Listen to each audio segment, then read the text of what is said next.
Hello, everybody. Welcome to our first episode looking at taking evaluative inspiration from some existing short films for your own productions.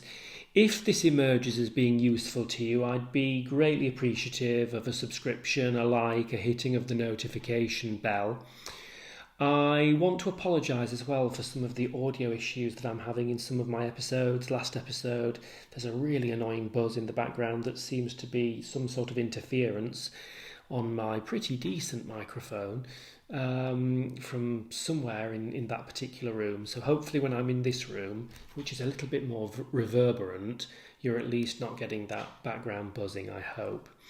I want to take a look at Percival's UK film from 2001 today about a girl, which is 9 minutes long, and I should forewarn you, deals with some quite sensitive issues about the dumping of an unwanted baby's body.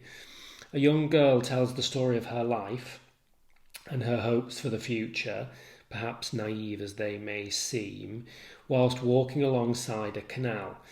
And the girl's stories become more and more underlain by an uncomfortable feeling that her experiences don't match the flippant retelling of her everyday life that she uses. It centres around themes about perhaps working class, lack of opportunity or lack of resources. The format that I'm going to adopt for each of these, if I were in my classroom with my A-level film studies class, we'd watch it in full, we'd discuss it, and then we'd watch it a second time because they're so short.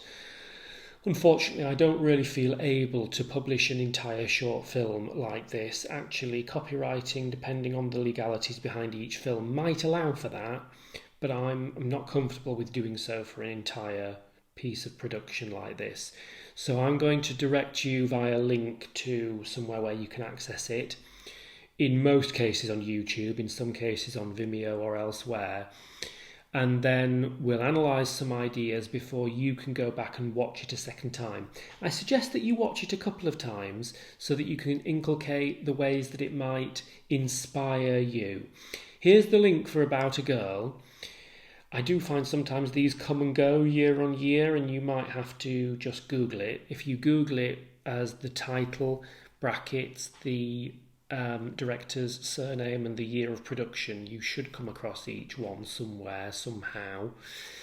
And you might then find inspirations that are on the basis of narrative structure, a particular genre, non-linear narratives or parallel narratives, or a narrator.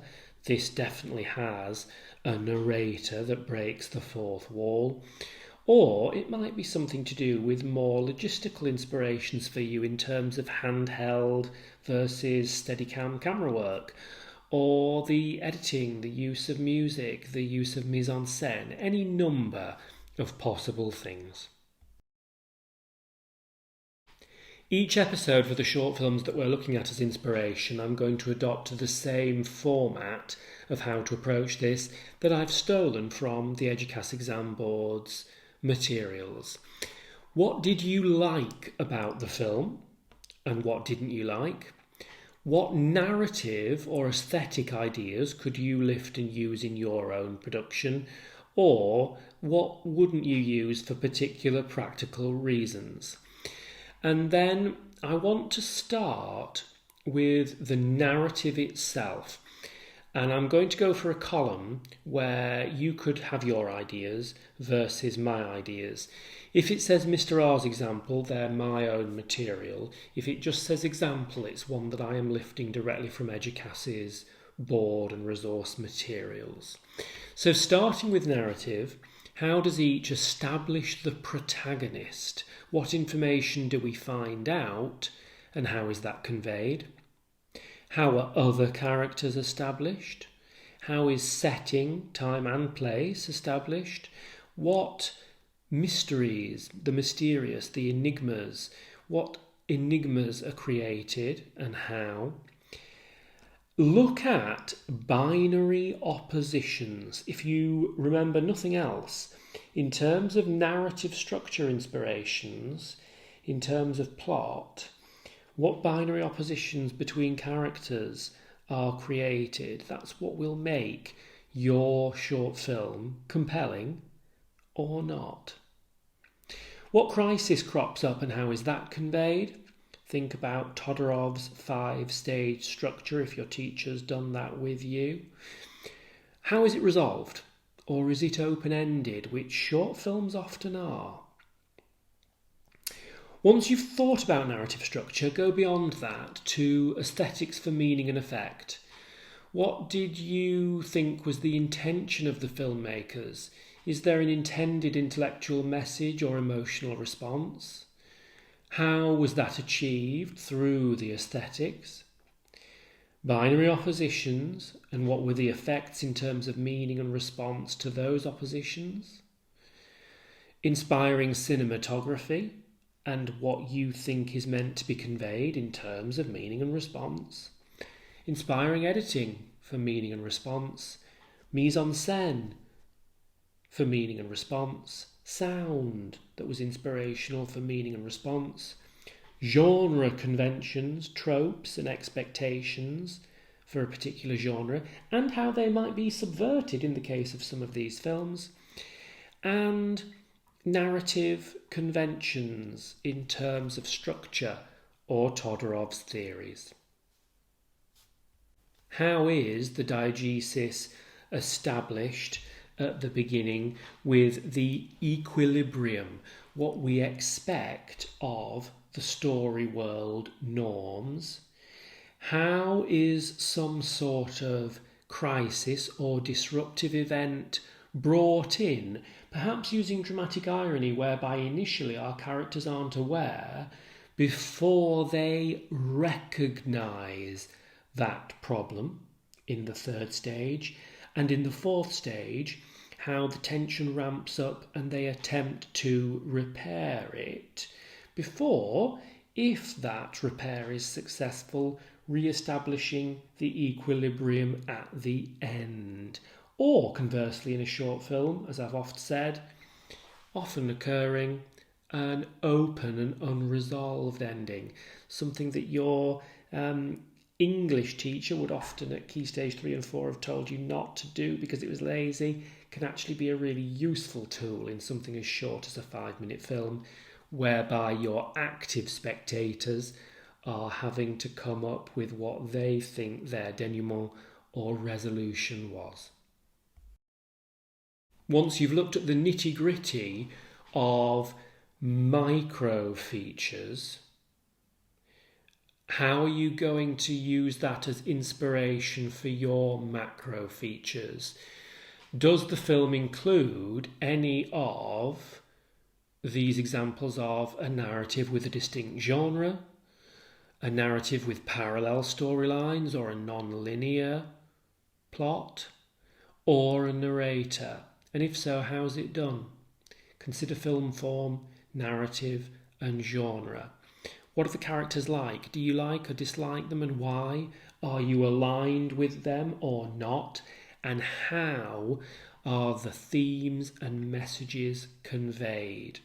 Whether it be setting, plot, theme, character, something enigmatic or mysterious, or overall structural features, non-linear, parallel, open and closed or unresolved endings, the use of technical features.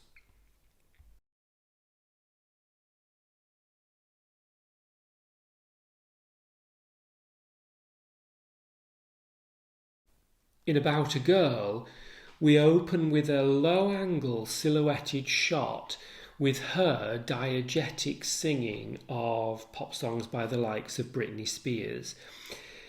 This feels like a little bit of a stretch, but tenuous as it might be, is it perhaps establishing an enigmatic foreshadowing that all is not as it seems with this girl, that she's withholding something? Throughout the film, there's a deliberate use of rough, handheld shots, not Steadicam at all, that gives a deliberate connotation, in my mind at least, of lack of resources, of poverty, of inner city working class life. A former student of mine was a bit reticent about his wanting to use deliberately unsteady camera work. And I did tell him to be very careful about making sure that it was obvious so that examiners didn't think that it was just poor camera work from a poor student. He went on to do terribly well and gain a star with that. One of the things that I want to forewarn you and give a bit of a health warning with is that you shouldn't think too much about these mandated short films having a specific parallel with the briefs in a technical sense. They should be treated as more of a loose, broad narrative and creative inspiration. That said, About a Girl does make use of a narrator in the form of our central unnamed character. I think it's an important thematic point in this film that she remains unnamed. In a perhaps subversion of the narrator trope, she breaks the fourth wall and speaks direct to camera quite a lot in this unsteady way. Now, this is going to be marked and assessed on the basis of your production, not the performance of the students that you get to help you. But if you're going to do this breaking of the fourth wall and speaking direct to camera in this way, I would argue you need somebody who's really committed and doing a good job of that. It establishes her dynamic with some of the other characters. She's walking along by the canal here. She's talking about how somebody got her some dental floss, and in her world, nobody uses the likes of dental floss. It establishes some toilet humour of sorts of her narrow life experience and lack of resources when mum mistakes the dental floss for the younger sibling having tapeworms. That made me smile because I certainly didn't come across dental floss before I went away to university. Other things that establish her characterisation and lack of resources: her regional accent, her strong, I think, Mancunian accent, pop music being something of a retreat or escape for her, her fantasy of running away with Kelly Jones from the Stereophonics, having escape, having success, but that also conveying a certain attitude to men, bringing security for her. This sort of dark humour of "Are you blind?", her narrow aspirations. We also get this idea of time and place being established through the council estate, through her regional accent, being on her own along the canal side and the fields. She's a very isolated character. She's managed to hide a pregnancy from her parents for 9 months, or perhaps a slightly prem birth. The way that she is looking neglected outside of the pub. So think about how these themes relate to meaning and response and your overall creative and narrative inspirations. Inspirations in terms of camera work, the way that the framing and angle here is set up to make her stature very diminutive compared to Dad, who's disinterested, smoking a cigarette and reading the paper.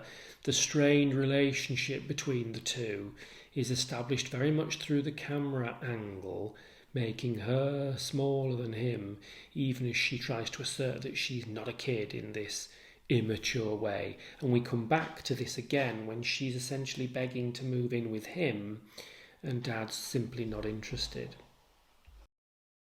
The performance and proxemics are establishing this again when she is literally sidelined every Sunday while Dad prioritises football over her. You're being assessed not on your actor's performance, but you've directed them, and use proxemics and the positioning the blocking out of your frame to convey that thematic meaning and response.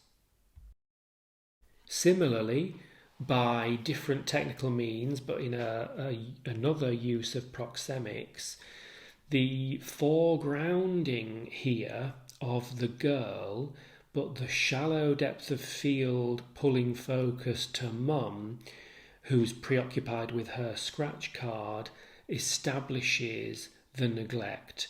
Mum has got enough money for cigarettes and scratch cards, but isn't saving for the piano that the girl desires, and has been so preoccupied as to spot tapeworms come dental floss in the loo, but not the girl's pregnancy. Perhaps that puffer jacket that she wears throughout has been utilised to hide that for the last 9 months. She's got good at hiding things, and their estrangement as parent and child is conveyed here by the shallow depth of field rendering the girl completely blurred. Some of my screenshots for this particular episode, which I lifted from YouTube, are quite blurry, not particularly sharp throughout, I'm afraid, apologies, but in this case it's very much about that shallow depth of field. Themes. The only time that she gets once a week with Dad is on a Sunday, and he plays his football and then leaves her outside the pub with a can of Coke and a bag of crisps while he's in the pub. We've got this ongoing theme of isolation and neglect. And it's that theme of neglect and lack of parenting that conveys this idea that whilst they're singing Britney Spears lyrics on the bus about not being that innocent, one of the girls flirtatiously flicks her hair and says, "Well, I'm not," which conveys through the diegetic sound of the dialogue this underlying theme that the central character of the girl has become pregnant. She's obviously had underage sexual relations and experiences that she should not have had for a girl of her age. Throughout the film, there's been something incongruent and disturbing about the flippant tone that she has taken about hiding things from her parents. She has spoken about hiding a puppy for a couple of days before Mum got neighbours to throw it in the canal.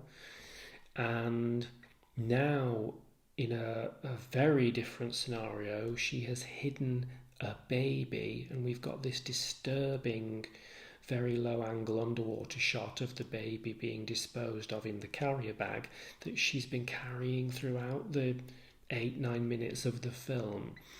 I think we can tell in the production value that it is a doll, thank goodness. I think that diminishes some of our abhorrent shock at this. But we've got this umbilical cord, the dilution of the blood in the canal, the shooting from underneath, as she flippantly states, "I'm still having a 99," as she walks away. This enigmatic sort of silhouetted baby, and the revelation that we're really disturbed by because her preoccupations with wanting an ice cream with a flake in it don't marry up in terms of maturity to the horrible experience that she's had. We're horrified at what she's done, but also how much of a victim she is.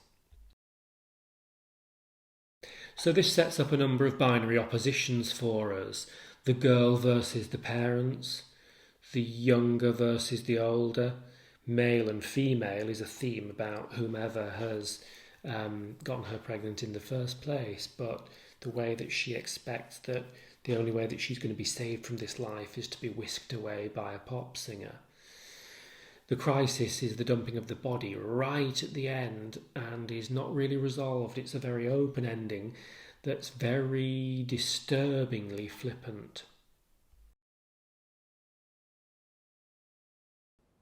Keep binary oppositions in mind. They are a really useful thing for building your narrative, but they are useful again and again and again in terms of your analysis of meaning and response in any of the examined films too. So I don't want to repeat myself too much, but what aesthetics for meaning and effect might inspire you here? That's completely dependent on your creative ideas. I'm just giving some examples of notions of my own. You might look at using shallow depth of field, the estrangement of girl and mum, the framing effect of the stature difference between mum or dad rather and the girl, how that aesthetic conveys the binary oppositions between parent and child. The use of cinematography, handheld tracking and speaking straight to camera, stream of consciousness style breaking the fourth wall, the deliberately rough handheld shots, the editing cut from the complaint about Dad regarding the Welsh caravan holiday, linking to the Kelly Jones stereophonics fantasy, to Dad rejecting the possibility of living with him when we cut back to that table in McDonald's or whatever it is.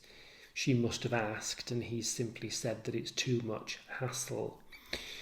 Mise en scène being inspiring, something like that underwater shot of the baby sinking. Please don't try to create an underwater shot with some of your gear and ruin it. Social realism as a genre convention and this theme of lack of parenting. Narrative conventions in terms of structure and theory, the dwelling on the canal, the tale of the puppy being disposed of and her saying getting good at hiding things, very much jarring with this juvenile assertion of I'm still having a 99 that is a flippant and disturbing juxtaposition against disposing of the baby's body. And then we cut to it being under the water surface, the bloody cloth, the umbilical, the sinking in reddening water. This flippant telling of her whole life story very much is disturbing because it doesn't match the visual hints of abuse and neglect. So, if this film inspires you, and if it doesn't, it doesn't, how might this add to your thoughts of building a narrative or building technical inspirations for a distinct genre, parallel stories, a non-linear narrative, or the use of a narrator? Go back to the film and watch it at least a second time. If this has been useful to you, I really would appreciate that like, that subscription. And if you hit the notification bell, then you'll be aware of the forthcoming episode where I'm going to go on to look next time at Connect. Thank you.